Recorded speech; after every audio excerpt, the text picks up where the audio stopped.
Olá, boa noite a todos. Estamos aqui para mais uma live onde o tema desta noite será ansiedade. E nós estamos aqui reunidos. Eu espero que vocês estejam realmente participando. Eu quero vocês participando com perguntas e, na medida do possível, claro, eu vou respondendo a cada pergunta, né? E nós temos aqui ao lado o aviãozinho, vão andando. Nós estamos aqui para falar sobre ansiedade. E eu gostaria imensamente que vocês participassem, né? Porque hoje eu quero responder as dúvidas de vocês, porque é um tema, é um assunto que nós temos falado, né? E é uma coisa que a população brasileira passa, a situação mundial, né? A questão dos transtornos de ansiedade, e nós queremos bater esse papo nesta live, né? Justamente sobre ansiedade.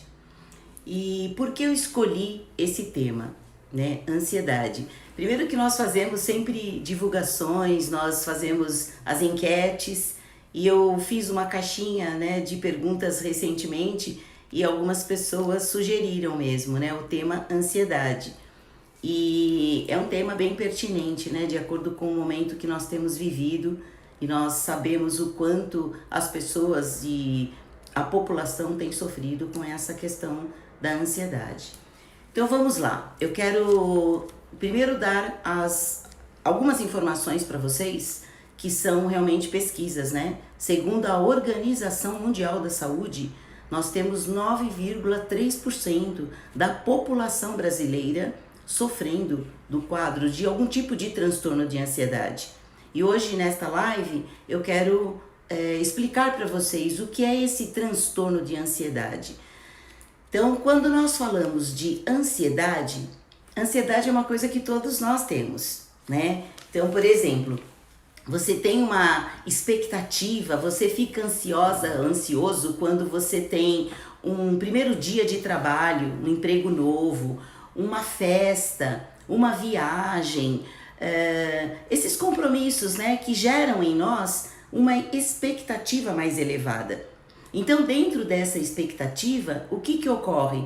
Um certo grau de ansiedade, mas é uma ansiedade normal, que depois que você passa pelo evento, pela situação, pelo momento, né, aquela adrenalina baixa, então fica baixinha, você retoma o quadro natural, né, o seu quadro normal. Então essa ansiedade natural é uma questão que abrange todos nós, né? Então às vezes as pessoas falam, mas eu sou ansioso porque eu estou realmente, por exemplo, nesse nervosismo porque eu vou fazer uma prova. Não, é uma situação porque você tem um quadro ansioso, mas com um fato real, um fato específico. Então essa ansiedade nós consideramos uma ansiedade normal. E hoje nós fizemos uma enquete e olha, eu quero mostrar aqui para vocês os dados. Olha que coisa interessante. Por porcentagem, nós tivemos o primeiro grau de ansiedade se destacando no cansaço. E o que é esse cansaço? Então nós fizemos a pergunta, né? A porcentagem foi 93% das pessoas se sentindo cansadas e 7% dizendo que não. E o que significa esses 93% das pessoas que assinalaram o cansaço? Esse cansaço dentro do quadro ansioso é uma coisa que passa muito despercebida. Vocês querem ver um exemplo? A pessoa dorme a noite toda e acorda cansada. O que é esse cansaço? Não é um cansaço físico, é um cansaço mental provocado pela ansiedade. A pessoa ansiosa, ela tem dificuldade com sono. Então, ela está dormindo, então fisicamente ela consegue, né, realmente descansar o físico, mas a mente dela continua girando. Ela continua processando e agitando esse padrão de pensamento, mesmo dormindo. Por isso que as pessoas sofrem de insônia. Eu costumo dizer que é uma disputa entre o padrão de pensamento acelerado e o sono. Então, quem ganha? Então, normalmente, padrão de pensamento acelerado. Por isso que a pessoa perde o sono, né, durante a noite. Então, esse foi o primeiro lugar, né, aqui dentro da enquete que nós fizemos. O segundo lugar, dificuldade para relaxar, que é uma outra condição. Se você tem dificuldade de relaxar, por quê você tem essa dificuldade? Se existe a poltrona, se existe a cama, se existe o físico em condições. O que impede a pessoa de relaxar? Novamente, o quadro ansioso provocado por um padrão de pensamento agitado. Então a pessoa tem a dificuldade para relaxar.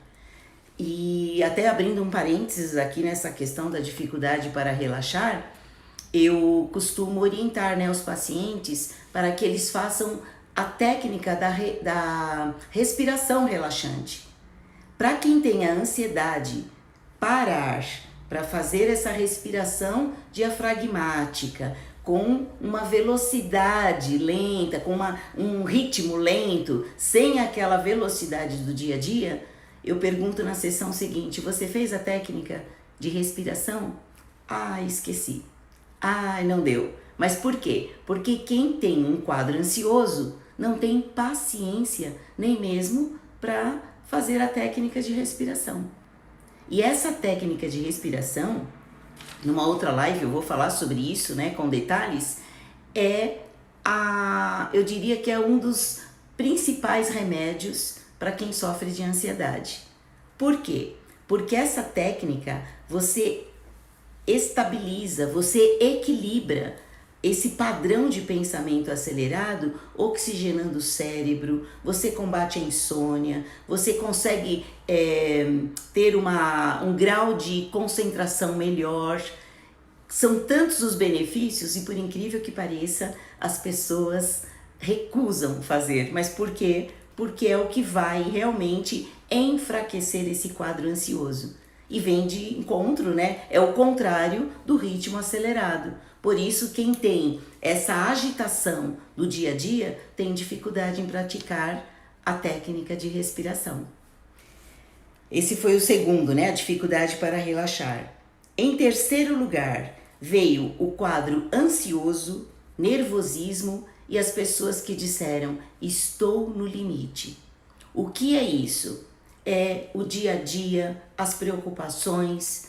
Quando nós falamos dessa live de ansiedade, eu não estou aqui apenas falando desse período de pandemia que intensificou absurdamente o quadro ansioso. Antes da pandemia, então nós tínhamos pessoas ansiosas, pessoas com estado de fobia, com seus receios, com os medos, isso já dentro de uma rotina do dia a dia. Com a pandemia, tudo intensificou. Quem tinha um quadro de ansiedade passou a ter um quadro fóbico. Quem tinha um quadro de fobias passou a ter um quadro de pânico e assim sucessivamente. Então foi onde nós tivemos esse excesso, né? Essas pessoas sofrendo muito mais, porque a pandemia é praticamente lidar com o desconhecido, com o perigoso, com tudo aquilo que o transtorno de ansiedade promove, que são os medos reais, os medos imaginários, o medo da morte, medos. Então nós tivemos realmente esse quadro intensificado na pandemia. Mas independente de pandemia, eu trabalho há mais de 28 anos em consultório e sempre trabalhei com ansiedade, com fobias, com estados realmente dos transtornos, né? Voltados para ansiedade, pânico e etc. Então, aqui essa parte de ansiedade, nervosismo e estou no limite veio, né, em terceiro lugar, e junto com ele também veio a dificuldade para dormir. Que vocês percebem que uma coisa vai associando a outra. Então a pessoa tem a dificuldade para relaxar, a pessoa ansiosa, nervosa, no limite. É óbvio que isso vai realmente, né, desencadear a dificuldade para dormir, porque esse quadro todo pesado do dia a dia, a pessoa tem dificuldade até para descansar. Então também na nossa pesquisa aqui ficou em terceiro lugar. Em quarto lugar, irritabilidade ou tristeza. Isso é um dos itens também quando eu faço avaliação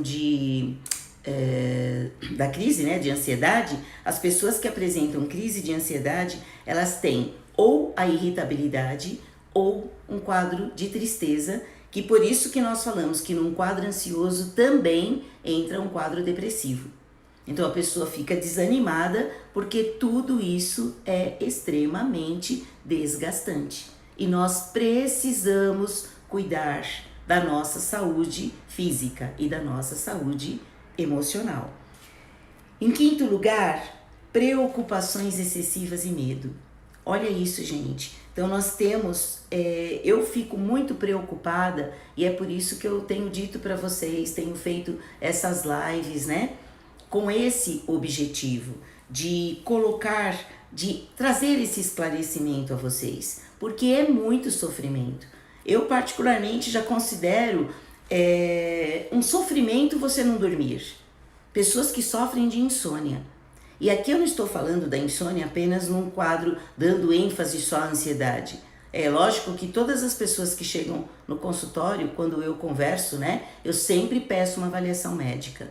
Por quê? Porque nós temos dentro de um quadro ansioso N razões. É claro que eu não posso tratar apenas com as questões emocionais. Às vezes tem questões hormonais, às vezes as pessoas têm outras dificuldades, né, que elas apresentam. Mas o caso da ansiedade excessiva é um quadro que precisa de cuidado, porque isso leva a um descontrole.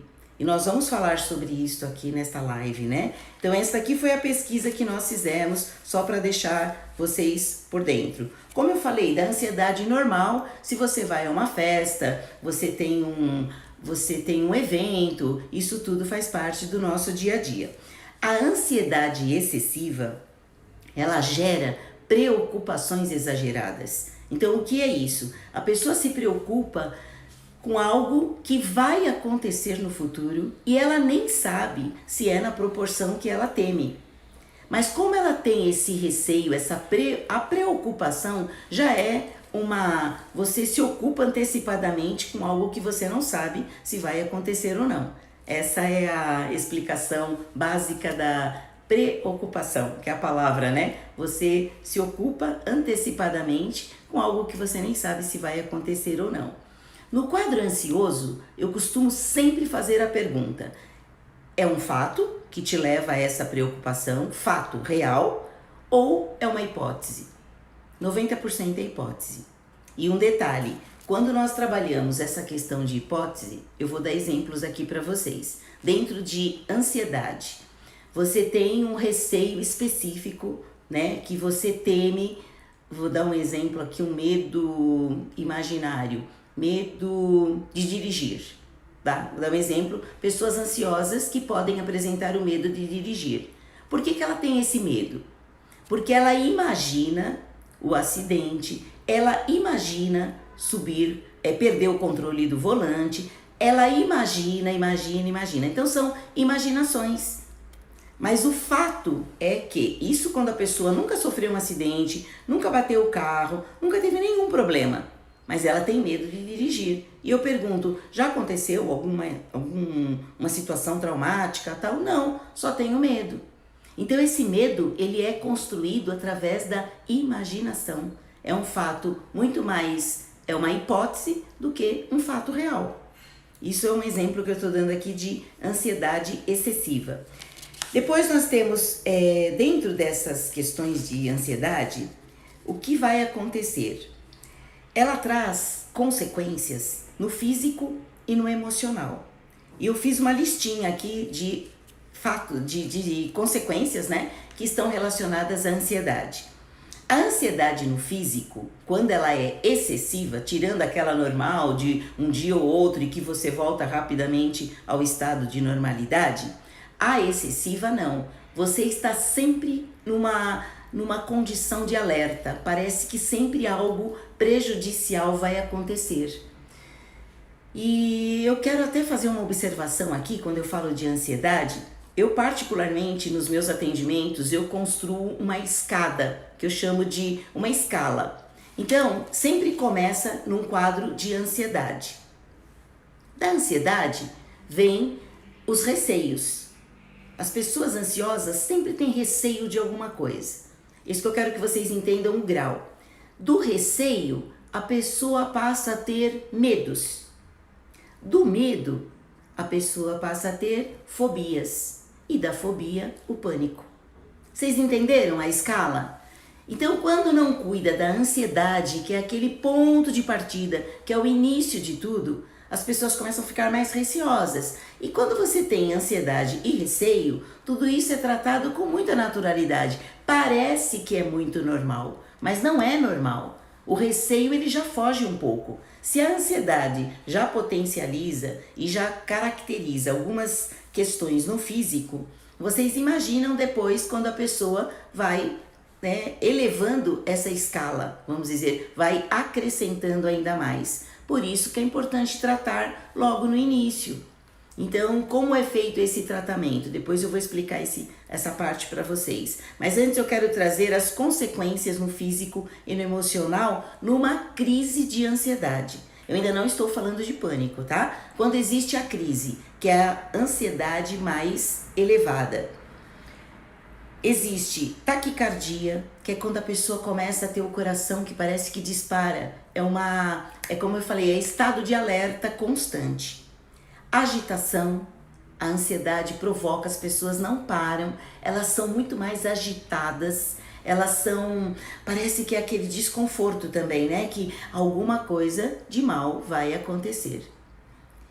Um suor excessivo, isso também acontece. Taquicardia, agitação, suor, momentos que eu falei para vocês que pode acontecer no momento de prova, no momento que tu vai fechar um contrato, um compromisso urgente, mas isso desaparece imediatamente. Quando há uma crise de ansiedade, esses mesmos sintomas, eles persistem. Essa é a diferença, tá? Né? Que às vezes você vai fazer uma prova da taquicardia ou você tem um suor excessivo. Nossa, será que eu tô tendo uma crise de ansiedade? Não necessariamente, porque logo após a prova você volta ao estado de normalidade. Deu para entender? Vocês estão entendendo? Vocês podem ir mandando perguntas, tá, pessoal? Eu tô fazendo aqui, explicando, mas se tiver perguntas, eu respondo. Fiquem à vontade. E vão mandando aviãozinho, se tiver pessoas que vocês conheçam, que apresentam esse quadro de ansiedade, o coraçãozinho aí também, vocês vão clicando aí, vão mandando, tá bom? Outro sintoma, né, físico, como eu falei, taquicardia, agitação, suor excessivo, tremores, fadiga, que foi onde nós tivemos na pesquisa de hoje pela manhã, o cansaço, que é o estado de fadiga, é um estado que a pessoa, aqui as pessoas estão me dizendo, eu sou muito ansiosa, meu filho fica sem ar e começa a ficar como se tivesse engasgado. Então esses são os sintomas sim, porque essa sensação da falta de ar é por conta do padrão de pensamento acelerado e a pessoa fica nessa agitação diária. Então isso gera um desgaste e também a falta de ar, que é um dos sintomas da crise de ansiedade também, que é entre aqui, ó, no físico, a falta de ar. Eu falei taquicardia, agitação, suor excessivo, tremores, fadiga, tensão muscular e falta de ar. Isso acontece com muita frequência, porque quem tem ansiedade não respira corretamente. Vou falar de uma coisa do físico ainda, e isso tudo nós precisamos saber, nós precisamos entender o que é essa crise. A pessoa, como eu falei, está sempre agitada, está sempre preocupada. A respiração, ela é fragmentada. Quem tem ansiedade, normalmente não respira lentamente. Eu costumo dizer que aquela respiração, entende? Fragmentada. Então ela não é aquela respiração intensa, profunda, porque isso leva um tempo e o ansioso não consegue fazer isso. E tem mais um detalhe, e essa respiração que eu falo, que é a técnica de respiração relaxante, ela combate insônia por quê? Porque você adquire o equilíbrio correto da respiração. essa agitação, ela compromete a respiração. Que é a mesma coisa, por que gera insônia? Porque padrão de pensamento acelerado disputa o lugar com sono. Então a pessoa deita preocupada, tem sono físico, mas não tem qualidade daquele sono reparador, aquele sono que é saudável. Então quem tem ansiedade tem comprometimento no sono, tensão muscular, porque toda a carga, toda a preocupação, ela se instala nessa região, né, que é do ombro, da coluna, das costas, porque é o eixo. Então tudo isso provocado por ansiedade. Ansiedade é um tema assim que nós falaríamos aqui por meses, mas eu estou dando algumas explicações práticas para vocês do dia a dia. E eu falei da insônia também como uma consequência no físico. E quais são as consequências no emocional numa crise de ansiedade? Tem isso também. Nervosismo, preocupação excessiva. Eu estou falando desde o início dessa live sobre preocupação excessiva. Medos. Medos na crise de ansiedade, normalmente, eles são medos imaginários. Isso é que é sofrimento, gente, porque não é real, não é fato. E é muito delicada essa situação, porque é o medo da prova. Por que é o medo da prova? Medo de tirar nota baixa. Por que é o medo de... sabe, são medos imaginários. Medo do elevador, exemplo, né? Que depois eu vou falar numa outra live sobre as fobias. Por que existe o medo? Pessoas que têm medo do metrô, medo do elevador, medo de avião. E uma pessoa escreveu aqui, né? Meu filho tem medo de morrer. Porque, na verdade, todo esse quadro ansioso que ele inicia com parece uma coisa aparentemente simples, o final dele é medo de morrer mesmo. Porque na crise de ansiedade, às vezes a pessoa tem um bolo na garganta. Essa falta de ar, ela vem com um desconforto abdominal. Então, como tem reações no físico, a pessoa pensa que pode morrer mesmo. Uma pessoa está dizendo aqui, olha, eu tenho o coração acelerado, sinto tontura, medo e tomo remédio para dormir. Então, é tudo isso que nós estamos falando. A tontura também vem por causa desse padrão excessivo. É que eu falei algumas questões, né, do físico, mas tontura também entra. Entra, às vezes, até uma sensação de realidade. Parece que você está longe de você mesma. Tem muitos sintomas. Eu citei alguns aqui, simples, só para dar uma pincelada aqui, né, nessa live. É uma coisa rápida. E os emocionais, as consequências emocionais, o nervosismo, preocupação, esses medos, irritabilidade, tristeza novamente, né? Entra aqui nessa parte na crise de ansiedade. E tem uma coisa importante, quando eu recebo, né, pacientes com crise de ansiedade, eu chamo da crise de ansiedade porque há uma diferença entre crise de ansiedade e transtorno de pânico. Porque tudo vai naquela escala que eu falei inicialmente. Repetindo, ansiedade, receios, medos, fobias e pânico. Então, quando você não trata o primeiro degrau, automaticamente você vai para o segundo. Do segundo para o terceiro, terceiro para o quarto, quarto para o quinto. Quando eu recebo o transtorno, que as pessoas, os médicos costumam enviar um relatório, né, para mim, síndrome do pânico, que é o termo, né, usado pela psiquiatria, pela medicina. Mas eu tomo muito cuidado para avaliar, porque os sintomas são parecidos, só que o do pânico entra num quadro muito mais, como que eu posso dizer, mais inibitório. Então a pessoa tem muito mais receio de fazer coisas. No caso do pânico, os medos já estão tão acentuados que acabam paralisando a pessoa passa a ter medo até de sair de casa, né? Então, às vezes, as pessoas confundem os sintomas. Por isso que eu sempre oriento, né? Crise de pânico, crise de ansiedade é diferente da crise do transtorno de pânico. Tá? O transtorno de pânico já é um quadro elevadíssimo, onde não tem nem como você tratar sem remédio. A crise de ansiedade você consegue, porque como é o tratamento, né? Eu sempre, como eu falei, eu peço uma orientação, uma avaliação médica, porque pode ter outras questões que não só de ordem emocionais. Então, às vezes, o que eu chamo? Às vezes tem uma disfunção de tireoide, às vezes a pessoa tem problemas no físico mesmo, que podem ocasionar também a ansiedade.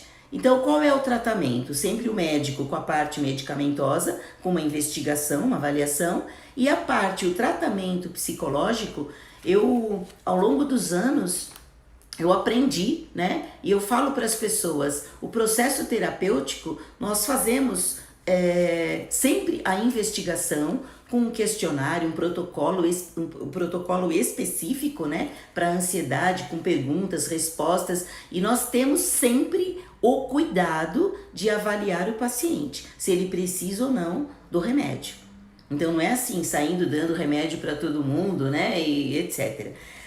Aqui a pessoa está dizendo, né, essa querida que tem participado das lives, a ansiedade nos paralisa se não tratar.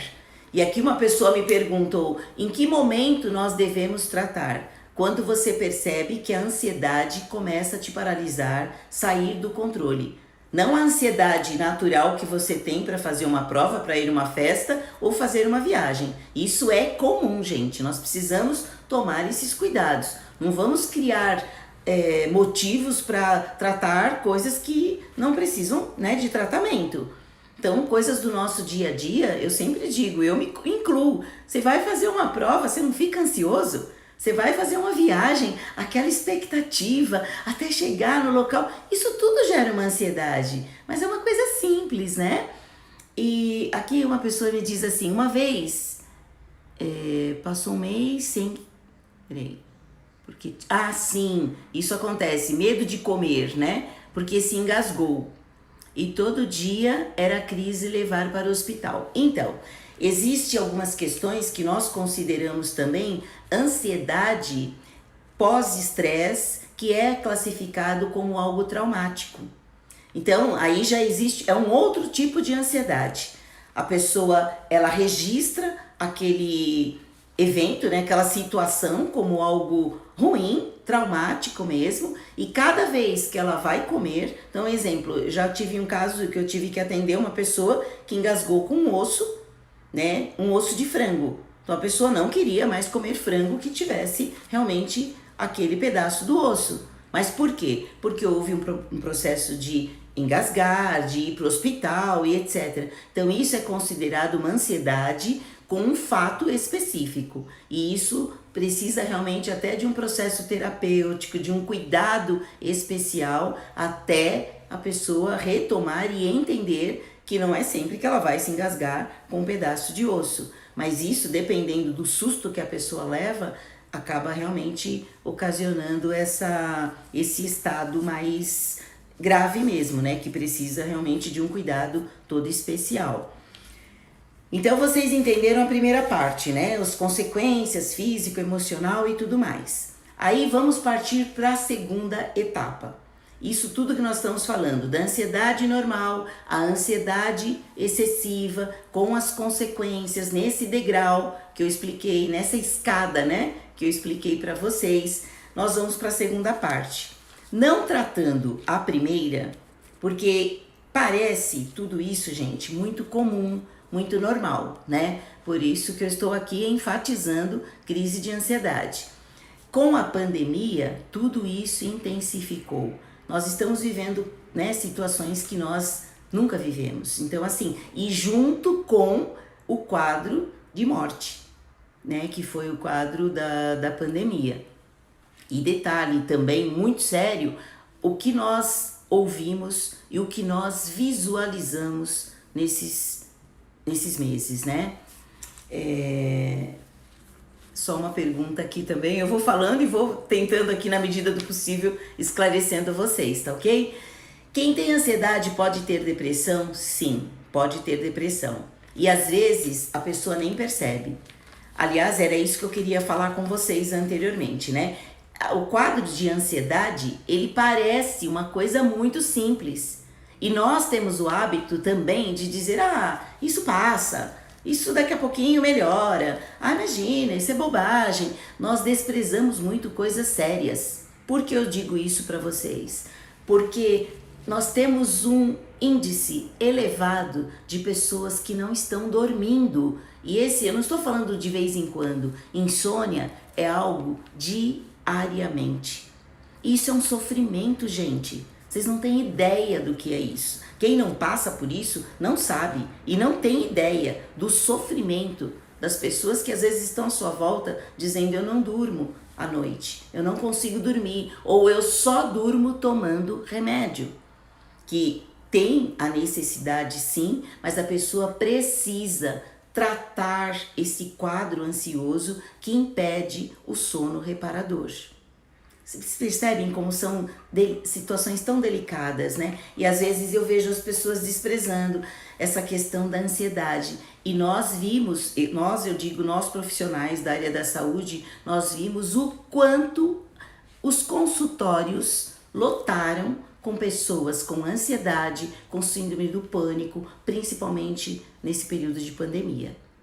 Então, aqui tem uma outra pergunta. Quem tem transtorno de somatização tem tratamento? Tem tratamento.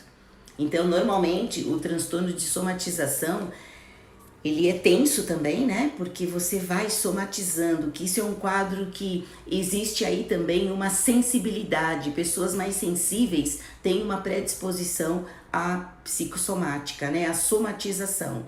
Então, tem tratamento, sim. Uma pessoa está dizendo aqui para mim: eu sei o que é isso há 5 anos, só Deus em minha vida. Então essas questões, então olha o tempo. Outro dia uma pessoa me mandou na caixinha de pergunta que há 10 anos ela tinha esse quadro. Gente, eu preciso dizer isso para vocês, não estou aqui para simplificar o quadro. Eu estou aqui porque eu sei o quanto as pessoas que estão nessa situação sofrem, né? E aqui tem uma outra pessoa dizendo: nossa, é muito difícil, eu peço a Deus para que eu saia dessa. Então, gente, eu não estou aqui com essa live para promover, para enfatizar essa situação, que, sabe, para falar da doença. Eu estou aqui para dizer, para alertar vocês a buscarem ajuda, porque é sofrimento, porque se trata de uma área emocional. Eu costumo dizer assim para os meus pacientes, quando eles chegam, né? Olha, as pessoas não estão me levando a sério, eu estou estressada, eu estou ansiosa, eu estou numa crise e as pessoas ainda me pedem favores. Os familiares têm dificuldade para entender. Ai, aqui subiu a pergunta, eu ia ver, foi rápido, eu não consegui enxergar aqui a pergunta. Você consegue ver para mim, anterior? Aqui, ó. É difícil sim, mas a terapia ajuda muito. Eu estou há quase 1 ano e me sinto bem melhor. Essa é uma pessoa que realmente superou esse quadro, graças a Deus. Tem mais uma aqui, deixa eu ver. Qual a diferença entre ansiedade e depressão? Eu vou qualquer dia fazer uma live só sobre depressão, mas eu vou tentar responder rapidamente. A ansiedade é um sofrimento com aquela questão de um futuro que você não sabe, esse sinal de alerta por esses medos imaginários, né? Normalmente as questões estão pautadas na imaginação, e essa agitação extrema, isso é a ansiedade. A depressão é o inverso. A pessoa, ela fica abatida, ela fica num estado de desânimo, né? E sempre por questões que vêm à mente dela, que ela já passou, uma questão do passado, vamos dizer assim. A ansiedade é o receio do que você não sabe o que é e gera um desconforto, e não tratando, isso intensifica, gerando doença. A depressão, você volta, é aquilo que você viveu, né? E gerou algum desconforto ou uma situação pendente, sempre pautado em uma questão de tristeza, de desânimo, de falta de prazer, de decepção, de desilusão. Ok? Essa pergunta foi da Sofia Rodrigues. Ok. Vamos lá, prosseguindo aqui. Gente, vocês me perdoem que às vezes eu não consigo responder todas as perguntas aqui, né? Mas eu quero deixar... Hoje é uma live, mas para esclarecer, né? E voltando um pouco, se você não trata, né, esse primeiro momento de tudo isso que nós falamos, eu estava falando, né, das pessoas que, os familiares, às vezes entendem, é só ansiosa, é só agitação, sempre simplificam. Você não tem nada, mas só quem passa pela situação é que sabe, né, realmente o que é tudo isso que eu estou falando aqui. Então aqui tem uma pessoa dizendo que tem acompanhamento com psiquiatra, mas ainda está lento. Já tomou medicação e foi troca de medicação e tratamento. O tratamento psiquiátrico, às vezes acontece isso mesmo, porque nem toda medicação se adapta a um tipo de organismo. Então os médicos precisam trocar a dosagem, isso é muito comum até de acontecer, né, na parte psiquiátrica. Mas uma outra coisa que eu sei que existe um tabu enorme é a questão dos remédios, né? Então as pessoas têm a ideia assim, se eu tomo um remédio, principalmente psiquiátrico, eu fico viciada, vai me viciar, eu me torno dependente. Esse é o termo correto, desculpa. O termo correto é, vai gerar dependência medicamentosa. Não. Se você tem um remédio e tem a consciência e o tratamento psicológico, nas terapias você vai descobrindo as razões pelas quais você sente o que sente. E é por isso que você consegue alterar o quadro. E quando eu falei para vocês dos familiares, das pessoas que estão ao lado, né, muitas vezes assim, levando com naturalidade, não, você não tem nada, isso vai passar, cuidado. Porque se você não tem nada e se você tem sim uma crise de ansiedade, a primeira coisa que você faz, você corre para um pronto-socorro. Porque a sensação é parece que você vai morrer, por incrível que pareça. E na questão mais elevada, que é do pânico, além do taquicardia, do formigamento, do suor, de todos os sintomas do físico, se assemelha muito a infarto, entende? Então as pessoas pensam que vão morrer. Por isso que elas correm para o pronto-socorro. Chegando lá, faz toda a bateria de exame, eletro, tudo direitinho, não acontece nada. Quando é crise de ansiedade ou síndrome do pânico. Então o médico fala, olha, o que você precisa é de uma avaliação psicológica. E hoje em dia nós temos visto muitos casos assim. Então, se não tratar essa primeira parte, vamos à segunda. Quais são as consequências não tratando a crise de ansiedade? O que isso tudo gera de crise de ansiedade? Lembra da escada que eu falei, dos degraus? Então nós vamos para esses degraus agora. O que vai gerar? Que eu falei, receios, medos. Nos medos, nós já começamos a ter problemas. Pessoas que não vão a uma entrevista, porque isso já é um medo excessivo, medo de reprovação, medo da exposição. Aí tem uma série infinitamente assim elevada de medos. Nós tratamos vários medos. Fobias específicas. Quais são as fobias específicas? Nós temos também uma listagem de fobias. Mas eu vou aqui passar algumas coisas para vocês, só para vocês entenderem onde entra o que antes nós falávamos em ansiedade e ansiedade excessiva. Medos reais, medos imaginários. Medos de insetos, medos do palhaço, medos de injeção, medos do elevador, do metrô, medos de dirigir, medo do avião, medo do escuro. Olha os estados. Medos dentro das fobias específicas. E tudo isso tem nome. Todos eles têm nome. O medo de ficar sem o celular, né? Hoje tudo tem medo. Hoje não, né? Todas essas fobias têm um nome específico. Mas aqui eu estou colocando de uma forma mais simples, né? Só para esclarecer vocês aqui nessa live. Gente, o tema ansiedade, ele daria assim meses nós estaríamos aqui falando sobre ansiedade. Porque são muitos sintomas. Entendem? Que nós chamamos de ansiedade, que parece que é só aquela agitação inicial que eu falei aqui no comecinho da live, se transforma em doenças, em patologias, em coisas graves. Por isso que eu digo, não podemos desprezar. Também não estou fazendo essa live para amedrontar vocês. O intuito não é esse. O objetivo aqui dessa live é esclarecer. Mas como eu disse, o primeiro ponto, se vocês não tratarem, não cuidarem, a tendência é aumentar. E aumentando, aquilo que eu disse, vocês ficam desgastados. E é isso que eu falo aqui na live sempre, né? Eu não quero vocês sofrendo, eu não quero vocês por uma falta até de esclarecimento.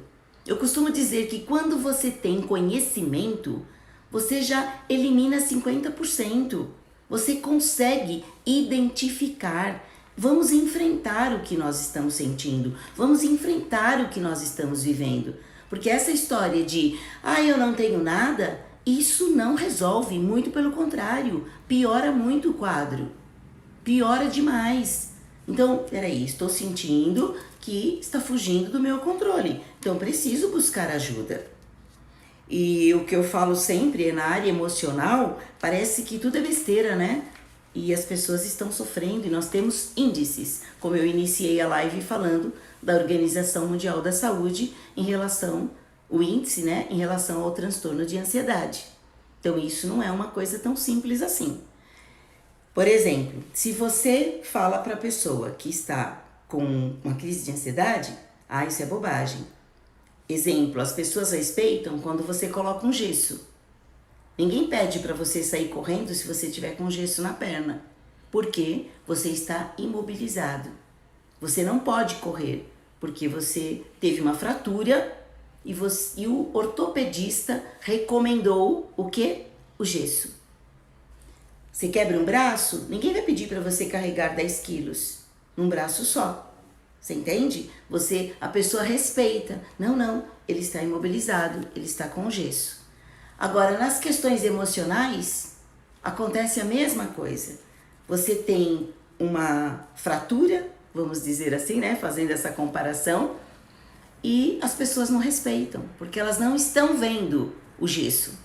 Diferente da parte física, quando você tem uma limitação, as pessoas respeitam. Então nós precisamos tomar cuidado com o nosso emocional. E quem sabe da dor, quem sabe dos sintomas, é a pessoa que passa pela ansiedade. É a pessoa que passa pela crise. Então é você que precisa fazer essa vez do gesso, sabe? Para as pessoas que estão à sua volta. Porque não é visível. Isso que tem que ficar muito claro para vocês.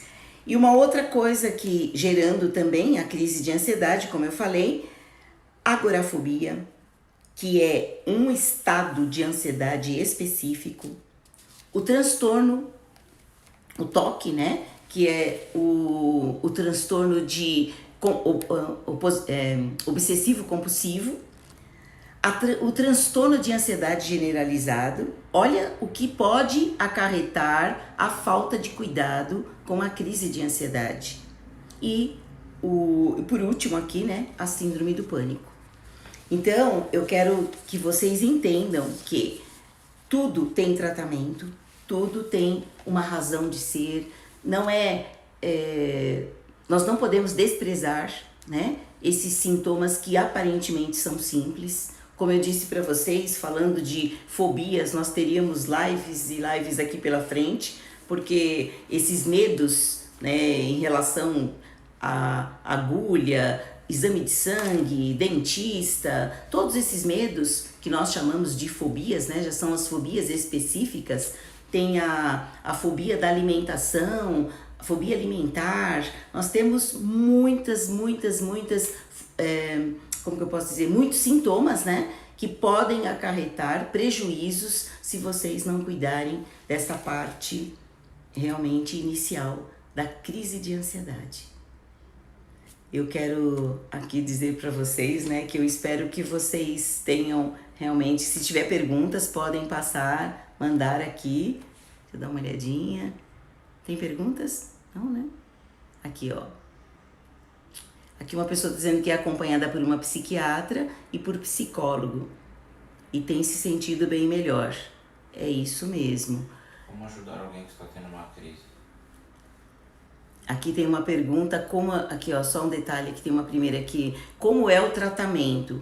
Como eu disse, tratamento de crise de ansiedade, sempre eu recomendo uma avaliação médica, procure um médico, normalmente, né, um neurologista, um psiquiatra, sem receios, porque eles são os profissionais, né, habilitados realmente, pode já ter um clínico geral, mas ele pode até fazer um encaminhamento para um psiquiatra ou para um neuro, né?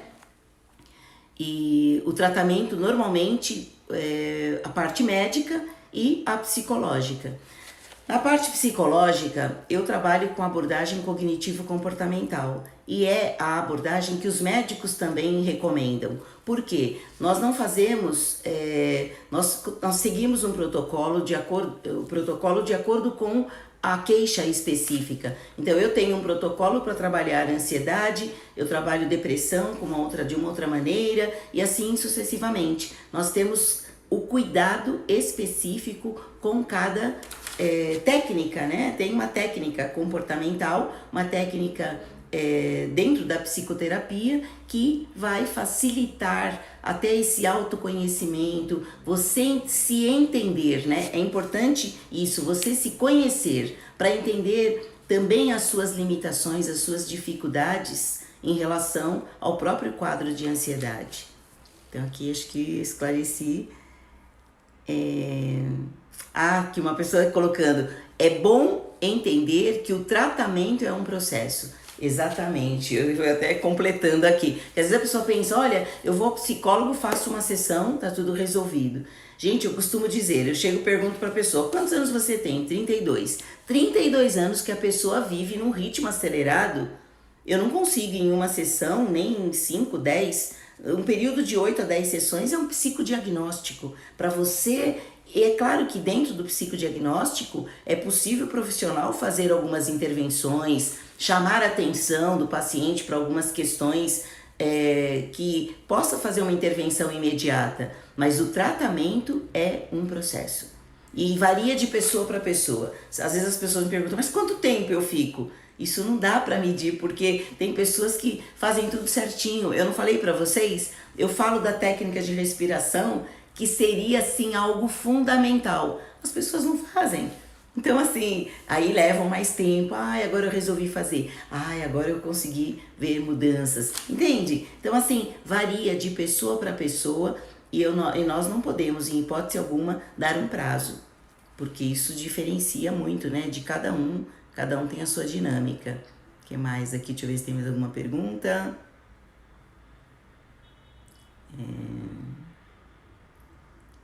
Alguém disse aqui, né, que desprezaram o sintoma e não tinha ninguém no mundo para ajudar. Quantas vezes veio pensamentos de suicídio? Hoje, graças a Deus, estou curada.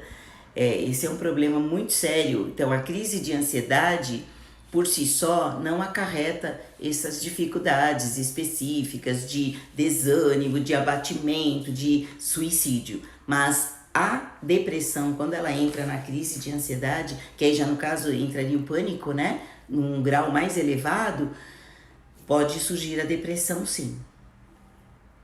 Só quem passa é que sabe, né? Não desejo isso para ninguém. Isso é muito sofrimento, exatamente. É isso que eu digo aqui para vocês, é que a pessoa está dizendo, tem que ter fé em Deus, que cuida e procurar um tratamento médico. Exatamente, porque nós pensamos, é isso que eu estou falando, só quem passa é que sabe. Meu filho, eu levo ele no hospital todo dia e ele não tinha nada. Então, aí o que acontece também, né? É uma coisa importante, a parte do diagnóstico. Não dá nada porque eles fazem os exames clínicos, né? E todo sintoma, toda questão que está voltada para uma área emocional não dá realmente em exame clínico. Por isso que precisa ter hoje nós temos médicos no pronto-socorro, tal, com esse olhar diferenciado, né? Mas antigamente as pessoas passavam mal, tomavam calmante e voltavam para casa. E calmante não é o melhor remédio para ansiedade. Para ansiedade é ansiolítico, não é calmante. Que às vezes as pessoas, muitas vezes, né, as pessoas ficavam piores, passavam mal, porque dá um choque, né, o processo de ansiedade com calmante. Então, é ansiolítico o remédio ideal para quem sofre de ansiedade. Verdade, horrível, já passei por isso. Então, gente, olha, eu quero encerrar esta live, né, por hoje, e enviem no Instagram, denise.psico, as perguntas, as dúvidas, se vocês tiveram, né, e queiram realmente esclarecer. Estou aqui à disposição. Eu agradeço o tempo que vocês estiveram aqui comigo, e na próxima semana nós vamos definir o tema, né? Na próxima segunda, às 20h08, estaremos aqui. Um abraço e obrigada!